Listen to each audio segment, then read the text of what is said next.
Hello and welcome to this recorded e-learning on embedded system design with the MicroBlaze soft processor core. My name is Frank Nelson. I am a Xilinx technical trainer and course developer. I'll be your instructor for this module. In this module we will learn about the MicroBlaze feature set. This module will introduce you to the MicroBlaze processor architecture and explain its benefits. We're also going to show you how to optimize some of the features of a MicroBlaze core with the base system builder. After listening to this recording, you should listen to the other RELs on embedded design. These include the embedded design with the embedded developers kit, that is Xilinx's software package for embedded design, and embedded design with a PowerPC 440, a hard core included with Xilinx's Vertex 5 FX FPGA family. These remaining modules will complete the course recorded e-learning offering. The information in these recorded e-learnings is essential to the success of our customers as they build their embedded design. However, due to our own time limitations, we cannot teach you everything you need to know about EDK or embedded design, so we encourage you to attend one of our embedded design courses. Now we'll discuss those at the end of this module. Welcome to this recorded e-learning on MicroBlaze. If you're new to embedded design with Xilinx's FPGAs, this module will explain why you may want to use the MicroBlaze soft processor core in any of our FPGA families. But understanding the basics of MicroBlaze is important if you're going to take full advantage of its features, and we're going to attempt to introduce all those features to you now. Now, the Embedded Developers Kit software, or EDK, is designed to make building a fast embedded design easy. Now, we introduce some of the features of EDK and the other recorded e-learning, as I mentioned.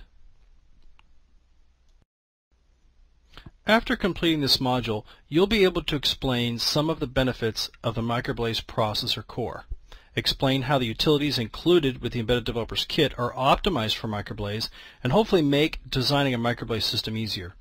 You'll also be able to explain and demonstrate how the base system builder works and how it makes it easy to build your embedded system.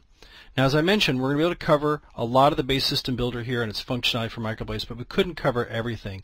In the end, when you're going through the utility, you'll find that there are a few GUIs that we failed to cover, but I think you're going to figure out the features pretty quickly from the GUI. Now, our first topic will be to discuss MicroBlaze with a hardware overview and about all of our processor offerings and how they fit together. Xilinx's embedded processor solutions include the MicroBlaze soft processor core and the PowerPC 440 hard processor core. MicroBlaze is a soft processor core, which means that it is built with the standard FPGA logic resources that include LUTs and registers, and it can be used to target any of Xilinx's FPGAs.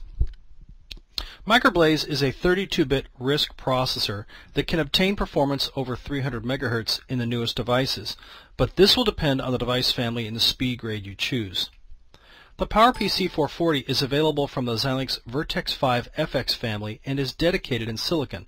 This means that it can obtain higher performance and have a top speed of over 450 MHz. But don't forget that the PowerPC 440 we use is the same as the off-the-shelf version. There's been no optimizing or simplifying of its architecture. It is literally the same ASIC, just fused to the FPGA's interconnect.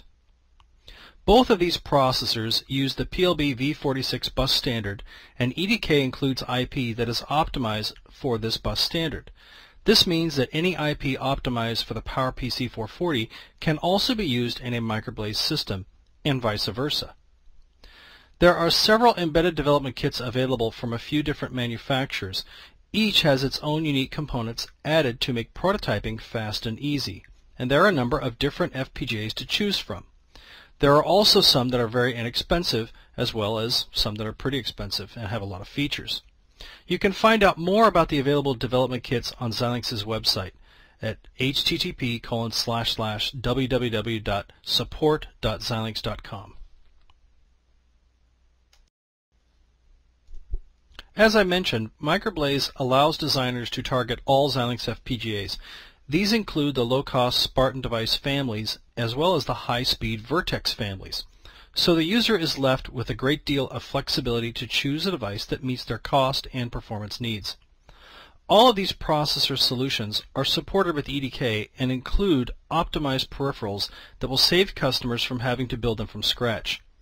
Now note that Xilinx's newest family members, that is the Spartan 6 and the Vertex 6 device families, already support MicroBlaze. A Xilinx embedded system can be nearly any computing system. It is typically single-functioned so that it is small and efficient. This is beneficial to FPGA customers because they don't have to purchase an expensive off-the-shelf component that already has a large number of peripherals already added. The FPGA solution allows customers to add only the essential peripherals they need and build any custom peripherals they can't get from an off-the-shelf component. Typical embedded systems are tuned for low cost, minimal power consumption, relative speed, and minimal FPGA resource utilization. As you may know, many customers like to store their software code inside of the FPGA's block RAM.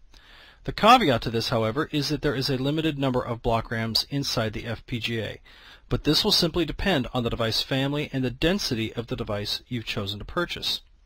Typically, most customers choose to use an off-chip memory for their application if they need a large amount of software, such as the case if they need an embedded RTOS. To aid this, EDK includes a number of optimized off-chip memory controllers that support a variety of types of memory components. Spartan 6 even includes a dedicated programmable memory controller that allows you to target the most popular memory components in the industry.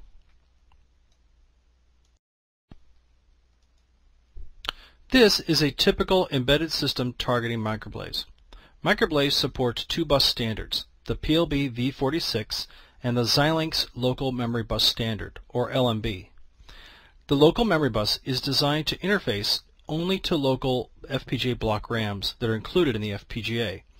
The PLB V46 bus standard is designed for high speed and high bandwidth peripherals. It supports 128 bits of data and 36 bits of address. It also includes dynamic bus sizing and a programmable burst size. The PLB V46 bus standard is transportable to the PowerPC 440 embedded systems supported with other Xilinx FPGAs. This allows the designer to migrate peripherals targeting one embedded system to another. You should also note that MicroBlaze does not include any cache resources by default, but when activated within the utility, that is EDK, MicroBlaze will implement cache using block RAMs, as seen by the instruction cache and data cache blocks at the top of this diagram. MicroBlaze also supports a fast Simplex link, commonly called an FSL. The FSL is designed to offload computationally intensive functions to the FPGA fabric, such as a large multiplication or a large math function that might be completed more efficiently with the DSP slice resource. By delivering the multipliers to the logic and then routing the solution back from the multiplier to the MicroBlaze core, we can save cycles of execution on the PLB V46 bus and use minimal logic resources because the DSP slice resources are also dedicated in the silicon. The FSL simply constructs a FIFO and routes the signals appropriately to and from whatever logic is attached at the other end.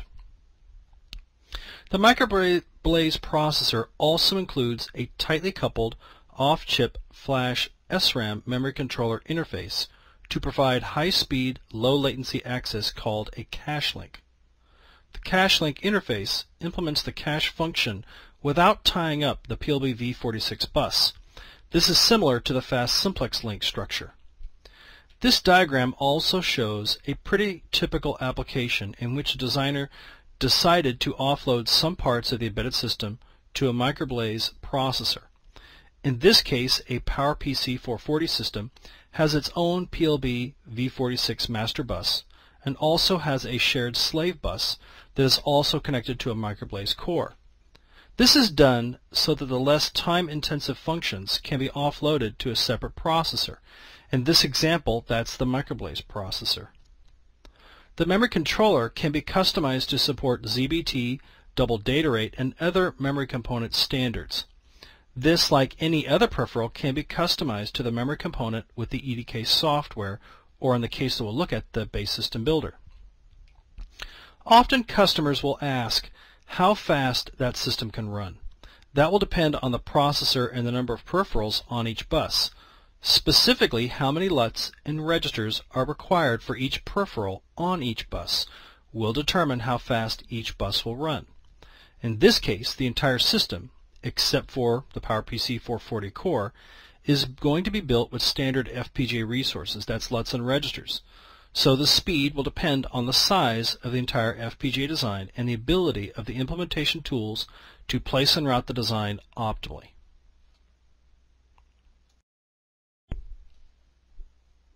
Now, as I mentioned, there is a lot of IP included with EDK for both MicroBlaze and the PowerPC 440 processor systems. All of this IP you see here is free, and this includes bus infrastructure and bridge cores, memory and memory controller cores. There's debug components, both for chip scope, peripherals, arithmetic functions, timers, interprocessor communication components, external peripheral controllers, DMA controllers, PCI cores, as well as the user core template and other cores that are included in this library. Now let's have a look at the MicroBlaze processor core in some more detail. One of the benefits of MicroBlaze being a soft processor core, again, is that you only get the functionality you want and none of the functionality you don't need. That saves FPGA resources and helps you improve the embedded system speed because there's less logic to be placed and routed. In this diagram, all the resources that are optional are shown in gray. Now, unfortunately, that may not show up very well in this diagram, but in this case, the optional components are the iCache on the left, the data cache on the right, the memory management unit on top, as well as the resources included as part of the ALU, the barrel shifter, the multiplier, the divider, and the floating point unit. MicroBlaze can also optionally use the dedicated DSP slice resources as part of the ALU. This will improve speed and save LUTs and registers. Likewise, the cache resources are implemented with local block RAMs. There is also a tightly coupled floating point unit which supports addition, subtraction, multiplication, division, as well as comparison operations, and that's optional. MicroBlaze also offers an optimized pattern comparison instruction and caching for the case you're using off-chip or off-FPGA memory resources.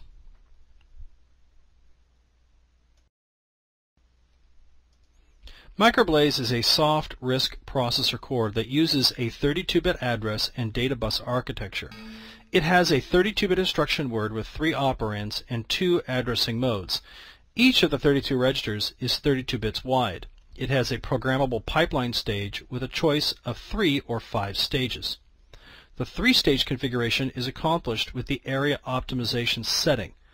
Note, this can be done in the base system builder or with an EDK to set that option. MicroBlaze also uses a big endian format. Now, MicroBlaze uses a full Harvard architecture, which means that it has a separate bus for address and data lines. It uses the PLBV46 bus standard. Use of the PLBV46 is optional only to the extent that a designer may not need any peripherals. If you do need any peripherals, then they'll have to be attached to the PLBV46, and that means you're going to have it. But in the case you can avoid it, that would mean you're building a very simple MicroBlaze system that might just be the processor and local block RAMs attached to the local memory bus, and perhaps an FSL link to drive to some other dedicated hardware. But of course, most systems will need peripherals, and that will require that PLBV46 bus. It's not typical not to use it, but it is possible. The local memory bus, commonly called the LMB, is a Xilinx bus format. It is designed to provide data and address information to MicroBlaze without any bus transactions and store that data into the local block RAMs. Now, this is very efficient, but most customers need a large memory space to store their software, and each FPGA has a limited amount of block RAM. The most block RAMs are available in the Vertex 6 device family, and this ranges from 5 meg up to 38 meg. But frankly, most customers find this device too expensive a price to just use a lot of block RAM to store software. So most customers will use an off-chip memory component unless their software is very small, meaning it fits into maybe 4, maybe 8 block RAMs. And they have that many block RAMs available. Not very typical, but something, again, an option that is left to you. Now, MicroBlaze also has a feature called the Fast Simplex Link, which is designed to act as a dedicated unidirectional point-to-point data streaming interface. This works best when a designer has a large arithmetic function that he wants to migrate to dedicated hardware, such as an implementation of an arithmetic function or some other DSP functionality that could fit properly into, say, a DSP slice. So take, for example, a large multiply and accumulate function would perform too slow in software, but can be implemented very quickly and efficiently in a single DSP slice. To do this, the designer would need to use two FSL links to send the two operands and one FSL to route the operand or the result back to the MicroBlaze FSL port. So that means that it would use a total of 3 FSL links out of the available 16 FSLs per MicroBlaze core. MicroBlaze also supports the use of a cache link port for instruction and data caching of the contents from an off-chip memory component. This is done with the use of an off-chip memory controller attached to a PLB V46 bus and allows the retrieval of data from a flash SRAM or DDR2 off-chip memory component. It provides high-speed, low-latency access without tying up the PLB V46 bus. This is similar to the fast Simplex link or FSL link functionality.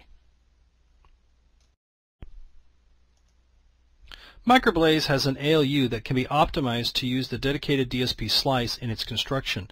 It also has an optional floating point unit that supports common arithmetic functions, as you might expect. MicroBlaze also has a program counter, instruction, decode, and optional cache functionality. When activated, the instruction cache is directly mapped to use local block RAMs. Now, it has a configurable size from 2 kilobytes up to 64 kilobytes for the cache resources. All MicroBlaze instructions take 1 clock cycle, except those you see listed here.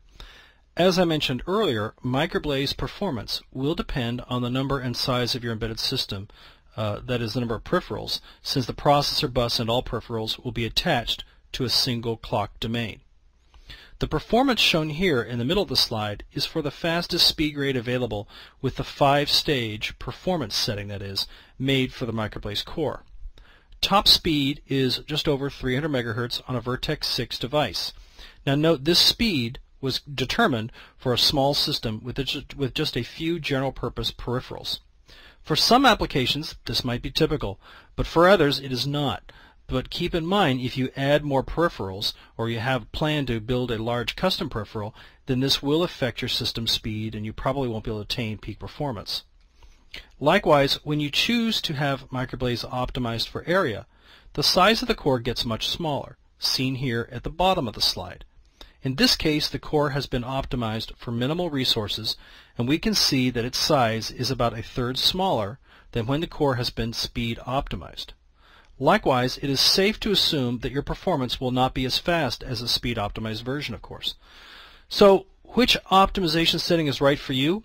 It will simply depend on the speed of your system needs and how many available FPGA resources you have available, and that might vary by what other logic you're going to be adding into the FPGA, or for that matter, what density you've chosen. Because remember now, our devices come in different densities, so if you need more logic resources, you can usually get so. MicroBlaze has recently added some new features. MicroBlaze supports the PLB V46 bus standard, which uses a 128-bit interface. The interface to MicroBlaze is 32 bits, so of course when we use the PLB bus with MicroBlaze, there's going to be some conversion of that 128-bit bus to 32 bits to suit MicroBlaze. And of course that will be done automatically when you instantiate and connect the buses together. Now, there is now available a Memory Management Unit, or MMU, to implement virtual memory management functions. This provides greater control over memory protection when a customer is using an RTOS. The MMU for MicroBlaze processor was derived from the PowerPC 405 processor's MMU. The 405 processor has set associative cache and write-through, write-back cache policies, and these attributes are not in the MicroBlaze processor MMU.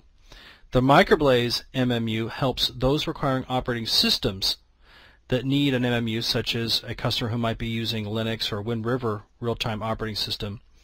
Those who might worry about the differences between the MicroBlaze processor MMU and the PowerPC 405 processor's MMU include users who design and port operating systems and partition kernels from user space, such as in security-type applications. as well as tool designers. So for example, a Mentor Graphics co-simulation tool will use memory protection or memory management unit to partition symbol tables. So take special note if you are building any of these kinds of systems.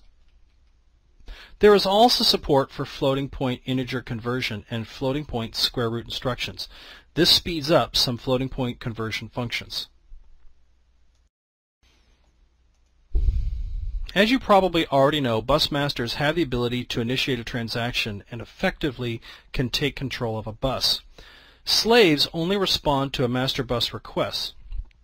Bus arbitration is a three-step process in which a device requests to become the master by asserting a bus request signal. The arbitration logic, which is programmable for our customers, monitors the request and provides a grant signal according to the programmable priority scheme. The requesting master samples a grant line and then waits for the bus to be released. The master then initiates a data transaction to a slave. The arbitration mechanisms within EDK can be chosen by the designer, and this includes the use of a fixed priority, a round robin, or a hybrid system of your choosing. This might also be considered a typical MicroBlaze system. In this case, the MicroBlaze core is represented by the big box in the middle, as you probably figured out. It has a number of block RAMs connected directly to it that use the local memory bus, that is the LMB on the left. Since MicroBlaze is a Harvard architecture, this is represented as two buses, one for data and one for instructions, but note this may end up connecting to the same block RAM because recall the block RAMs are true dual port functionality and are FPGAs. So there's two separate ports, and we might actually store data and instructions in the same block RAM. Now this system uses two PLB buses, again a Harvard architecture, one for data that is connected to various peripherals and one for instructions that are stored in an off-chip memory. The type has not been defined on this diagram. Now this design has also taken advantage of the instruction and the data cache link. This is shown as direct connections from MicroBlaze to the external memory controller that we've added. You should also note that the LMB provides a simple protocol and guarantees performance of at least 125 MHz. Faster speed can be obtained, but it will depend again on the size of your software, which will dictate how many block RAMs will be needed. So again, if we wire up lots of block RAMs, that could affect the actual routing and connections inside the FPGA. Recall that if you decide to port the block RAM memory to off-chip RAM, you won't need the LMB bus or end up using any block RAM in that case. So it's kind of left up to you to decide. I think we've already covered most of these bullets. I just want to add that the maximum speed of the LMB is just over 300 MHz in a Vertex 6 device. But this was, again, probably for a minimum number of block RAMs in the fastest speed grade, so this may not be typical. Your performance of the LMB portion of your design will be somewhere north of 125 and south of 300, again, depending on the number of block RAMs. So I would probably guess, and I'm just guessing, there may be 4 block RAMs were used in this example, and if you get up to 8, then it still might be pretty close to that. But once you start getting to like 16 and 32, then the number of block RAMs will begin to exceed, say, a particular column, and the routing delays will get excessive. It will, simply put, your performance will just depend on the size of the design, number of peripherals, device family, and speed grade. But in this case, if you're using just local memory bus to store your software, then of course your software size will also impact because each block RAM is finite. So if your software code is very large, then that will force you to use more block RAMs, and that will impact that speed of the local memory bus. Something to keep in mind.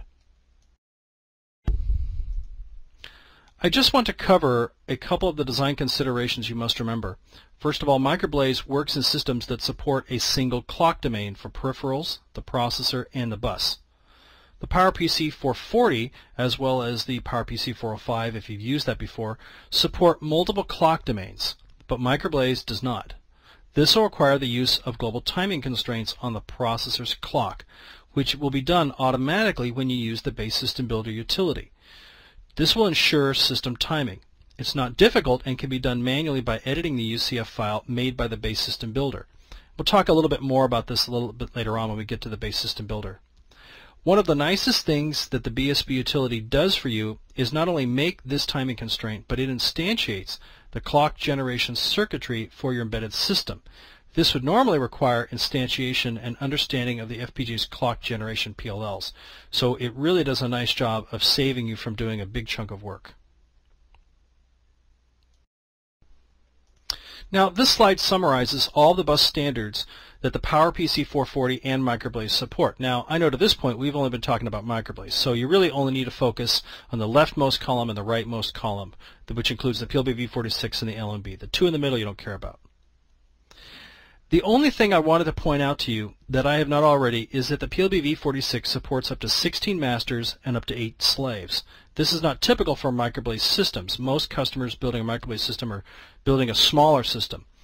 Most customers don't use this many peripherals, but you can by the definition of the PLB V46 bus standard, and MicroBlaze will support it.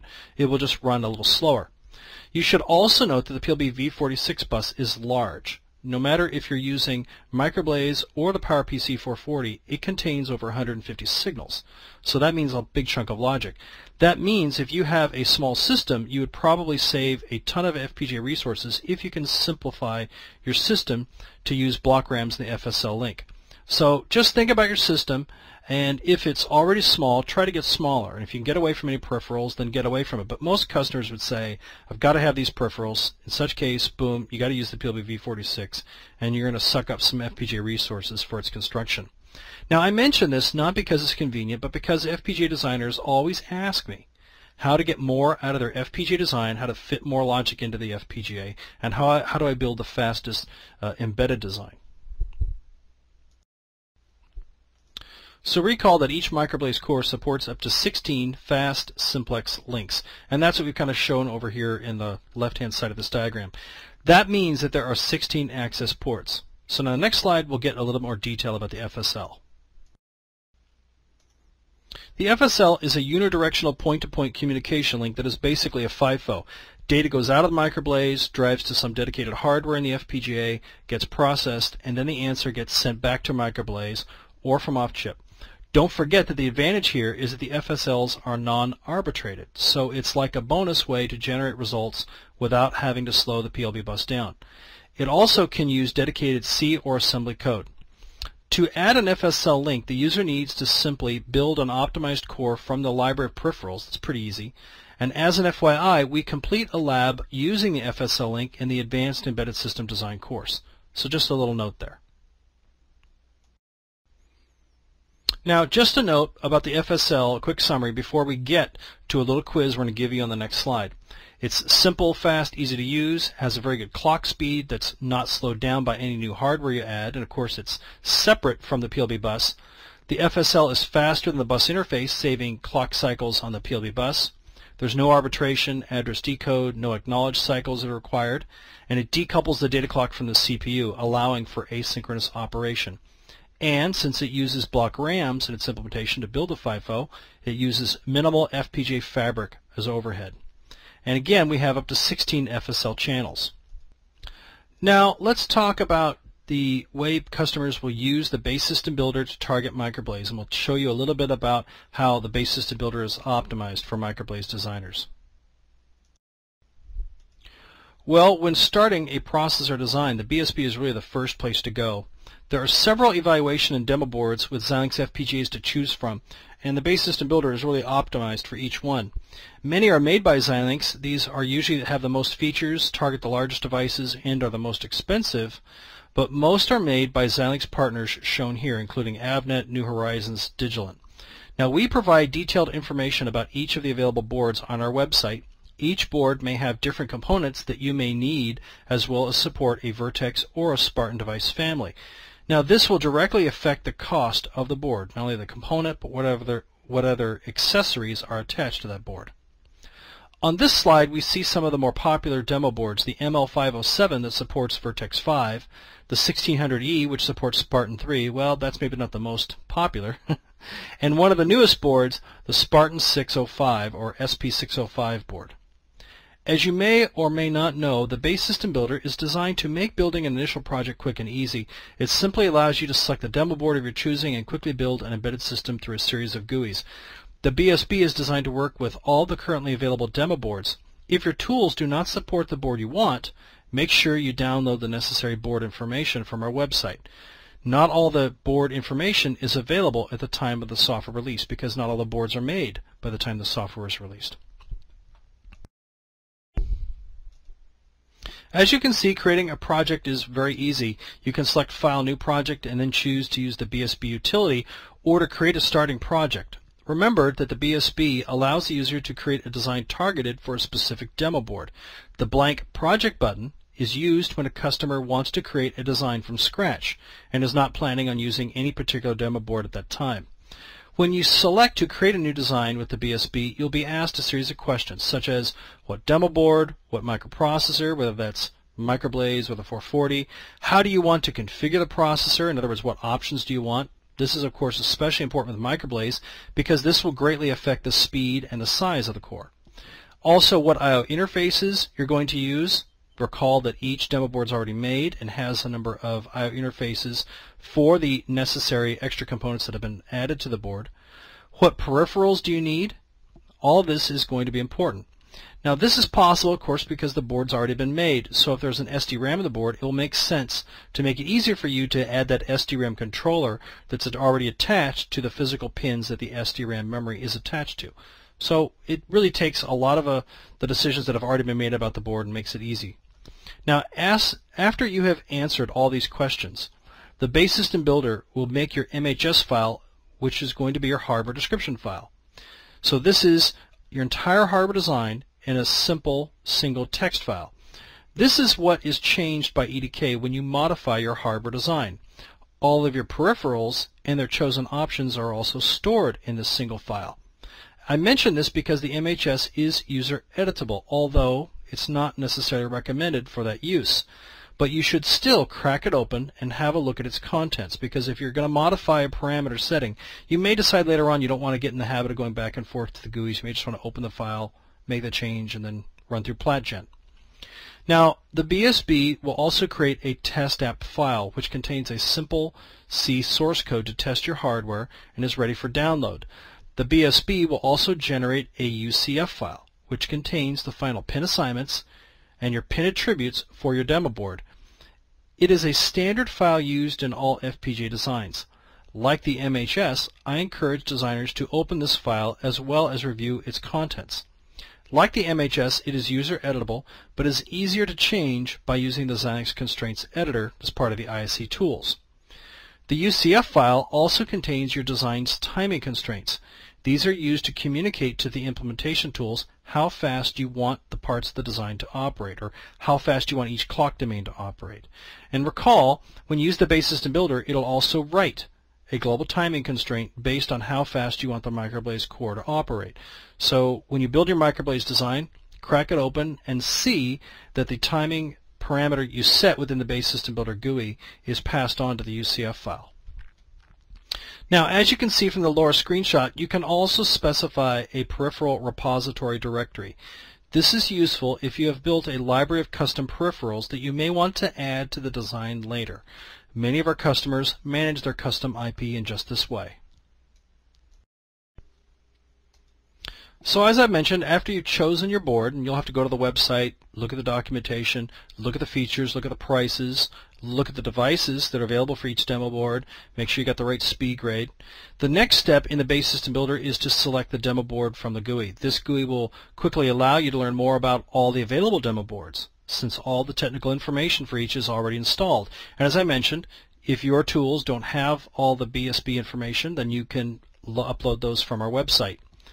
The BSB also makes it easy to install the necessary BSB information for the most recent and thus not installed demo boards. And you can even customize the Base System Builder to create your own custom demo board. One of the things I'll also point out to you is using the Base System Builder is a great way to build a system or small system for each of the demo boards and see how they fit, how big the system is, and get a feel for each of the demo boards and what components are available, and that might help you choose a demo board even. Now, as I mentioned, we're not going to have enough time to go through every GUI, but suffice to say there is about 8 or 9 pages of options to modify your demo board. Note the little green dashed bar at the top of the GUI. The BSB allows you to build both a MicroBlaze and a PowerPC 440 embedded system. You can also build a dual processor system. This could include multiple MicroBlaze or PowerPC 440 cores, or even one of each, which is actually probably pretty typical. As you can see, the GUI then shows you a representation of your system so you can better understand the resources that would be involved. That is important because the 440 has different ports for connecting a master or slave bus, and how you set up the system will determine whether or not one peripheral or master device can communicate with another.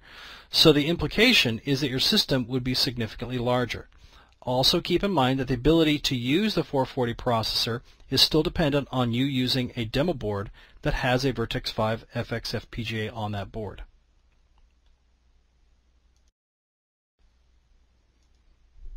Depending on your processor, you'll then be asked to configure the processor. One of the most important options is the clock frequency that you plan to connect the processor to. The GUI will allow you to specify a different processor and bus frequency if you're targeting the PowerPC 440. Don't forget that the requirements for your bus frequency are dependent on the PLB v46 bus standard.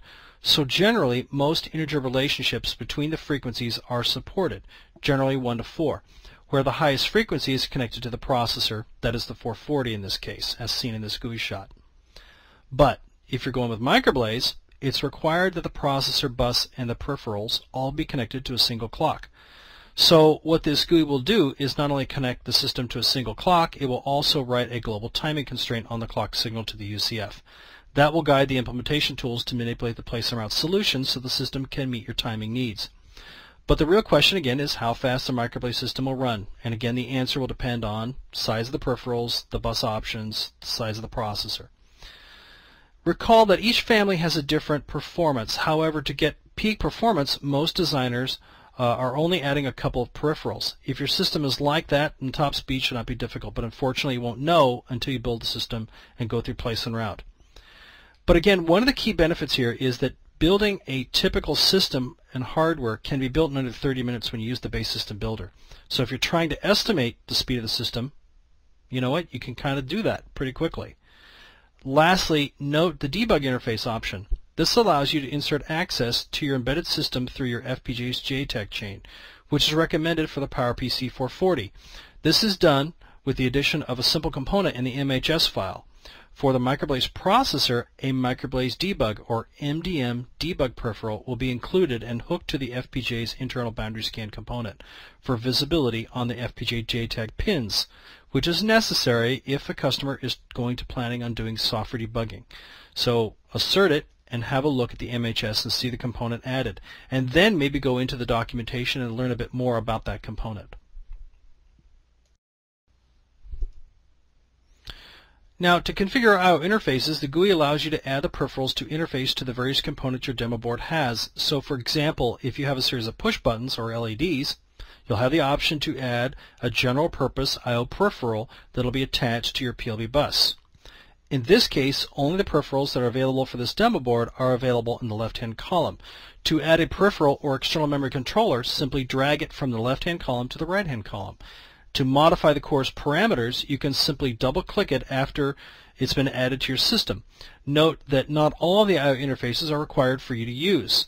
So if you're not planning on using the GPIO, then you don't need to. You can do something else with your demo board.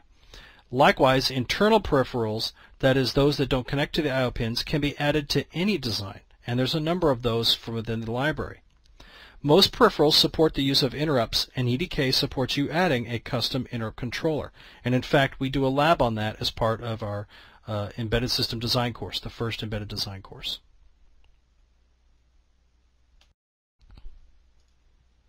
Now, once you have configured demo board's embedded design, the BSB will generate an MHS, again your microprocessor hardware system file, and it will contain all the components of your embedded design in one simple text file, including buses, peripherals, processor, and each component's attributes. This file again is used as an input to PlatGen to create your embedded system netlist. Remember, PlatGen is going to synthesize your embedded design from the parameters and attributes and create all the instantiation templates for your embedded system, connect them together, and generate those netlists. This will be used by the implementation tools when completing your FPGA's place and route. PlatGen will also generate your embedded system's top-level system HDL instantiation. This allows the embedded system to be automatically integrated with the rest of your embedded design, just like any other component in HDL design. And all this is done when you simply run the command hardware generate netlist from the horizontal toolbar. In summary, the MicroBlaze processor balances execution performance against the implementation size, and you have the control and the ability to choose speed over area to generate the result you would like. Now, version 7 supports the PLB v46 bus standard, which is of course current, and that's what most people are targeting now when they're using, say, a Spartan 3E or going to Spartan 6 or Vertex 6. Now, being a soft processor core, many features are implemented on demand, and we discussed a number of the features that are available and can be chosen by you to be added to your design, very simply with a click from the base system builder. Now, MicroBlaze supports two buses, the LMB for block RAM and the PLB v46 for bus peripheral components, which also applies to the PowerPC 440. So peripherals I build to attach the PLB v46 for MicroBlaze can be ported over to the 440 and vice versa. Typically, there's an instruction local memory bus and a data side local memory buses, and they'll share the same block RAM via the dual port configuration for the block RAMs in all of our FPGAs. There is also support up to 16 channels of FSLs. And this is Simplex, and it's up to 16 inputs or 16 outputs. And again, most people, again, are going to be using somewhere less than 16. And this will use the FIFO interface on the fabric side, which means that it's going to be using block RAMs to build that FIFO interface. There's also the cache link functionality to cache contents from an external memory interface controller to block RAM cache. Very efficient, saves a lot of your PLB bus cycles, something you should definitely take advantage of. Where can you learn more? Well, there are lots of places to learn more about embedded processing, and they all start at support.xilinx.com/embedded. This includes learning more about the currently available embedded design kits. Don't forget to check out the documents that we're going to show you here. The Getting Started document has good installation and basic tool instructions. This will also re-explain the BSB utility in more detail than I've just given you here, just in case you're a little confused. Now, the Processor IP Reference Guide discusses all the peripherals that we include with EDK. You can also just right-click on each peripheral from the tools after you've built your system with a BSB to learn more about each peripheral's functionality. In fact, that's a great way to learn about all the IP, is just to go component to component, right-click, and just cruise through the documentation to get a summary. The Embedded System Tools Guide covers everything about EDK.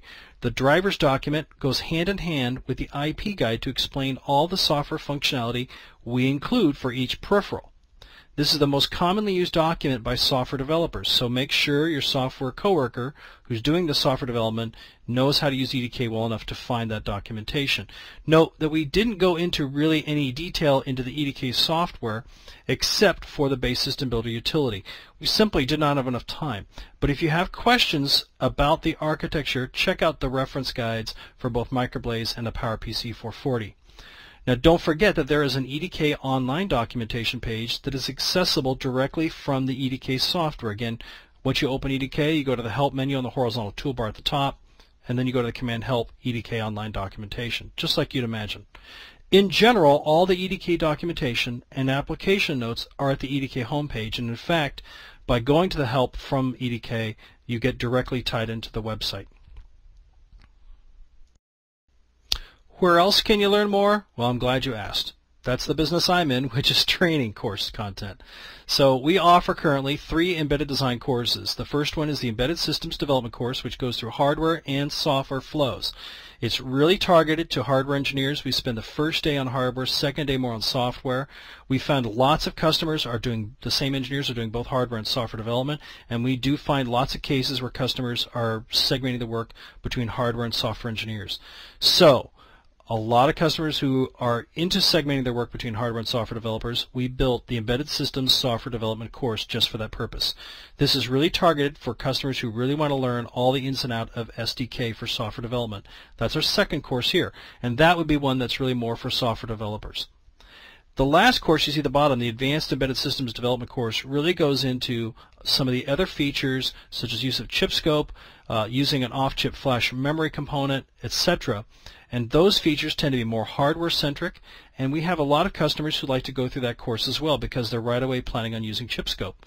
Now, we call it advanced, but really it's more a place for other content that wasn't simply put as important as the content in the Embedded Systems Development course. So we have no objection if a customer says, I'm going through Embedded Systems and then I'm going through Advanced course right after that. That's okay if you want.